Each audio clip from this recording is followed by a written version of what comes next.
fellow Toastmasters. So I already thought I had a pretty good social media presence. I have like 6,000 followers on Facebook, 4,000 on LinkedIn. I don't know how many I have on Twitter, X. I've got 3 YouTube channels. One of them, my personal one, has like 360 subscribers. I talk about faith issues and boxing and things like that on that channel. And I wanted to start a professional one, but I only had like 7 subscribers. And I wanted to start doing a podcast on Fridays at noon. So I needed to get it up to at least 50. So I used Marvelism AI is a AI suite of employees. I got a receptionist, I got a social media marketer, I got a blog writer, I got a legal assistant, all for like $47 a month. And I cut them loose on them. They started doing great graphics, promoting YouTube app, Ruben Loewen hyphen UAM, and got it out there, but I wasn't getting any increased subscribers. So I just started calling people up my CRM. I got like 1,600 contacts in my CRM, and I'm primarily talking to people that I know. And then they know, they'll talk to me when I call them.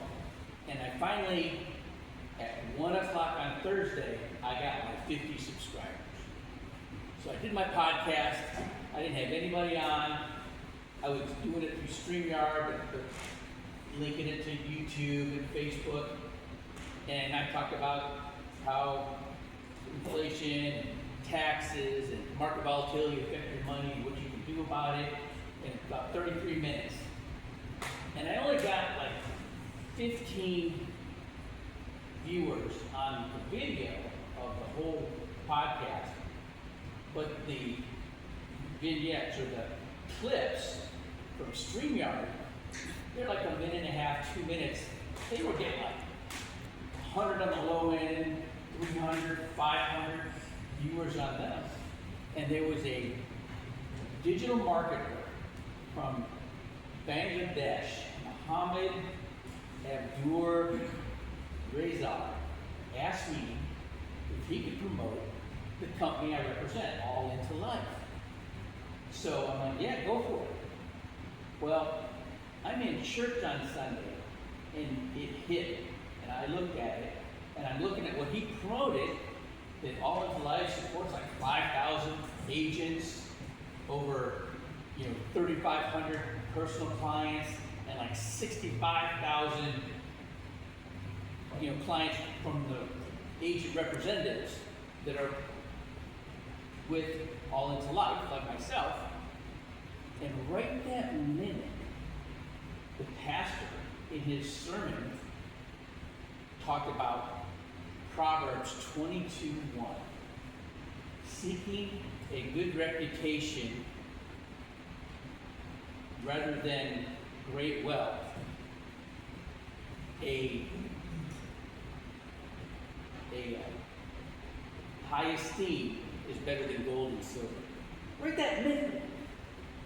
And I'm like, that is just amazing to me. And it's the wildest thing. That's like only the second verse I ever memorized in all this time. When I first started reading the Bible in 1994. And the first verse that I ever memorized, I'm just so excited. And I'm talking to this guy that I've known for a long time. He goes, yeah, I know. I was wondering when you were going to figure it out. And he said, the Holy Spirit's going to give you verses. And just look them up. And the first thing that kind of happened, it was Luke 16:9. I didn't know what it said. But I went to look it up. And it's, use worldly wealth to gain friends, so you'll be welcome in eternal dwellings. And I wasn't even close to financial services at the time. I was still in the SEAL teams at the time. But that's pretty much what steered me in this direction.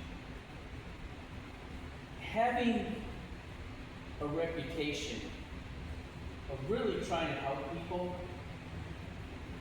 and I made some millionaires, and I'm proud of it. But the fact that I can show somebody how to structure their finances in the right way, manage their debt, pay it out quicker, save that same money that they're using to pay that debt down, achieve their goals. I had this one lady, She was a widow. Her husband was a Marine, died in Iraq, and she got the $400,000 SGLI, the Service Group Life Insurance, and she used $200,000 to buy the house that her and her kids lived in. And 7 years later, I'm sitting down with her, and she still had $200,000 sitting in the money market that didn't grow a penny. She goes, I know the market's on sale, I just don't know what to do. Long story short, about $117,000, and then I had her in a dollar cost averaging with a variable universal life, $450 a month. That was the beginning of 2009. At the end of 2019, she didn't know how to read her statements. She had to call me every year to give me let her know how much money she had. By 2014, she had like $660,000 with all these tax advantages. And the market was really taking off in 2019. And I had a pretty good idea she might have hit her mark. And she had 7-year statements, but she went over $1 million, and she didn't even know it until I told her. But the point of this talk is that reputation. Being able to know people know that you're trying to help them, not trying to help yourself. And I do a lot of work with people. I don't make very much. I just got to get them structured, get them going. But I know later on, when you start making more money, I'm the one that get involved. Thank you very much.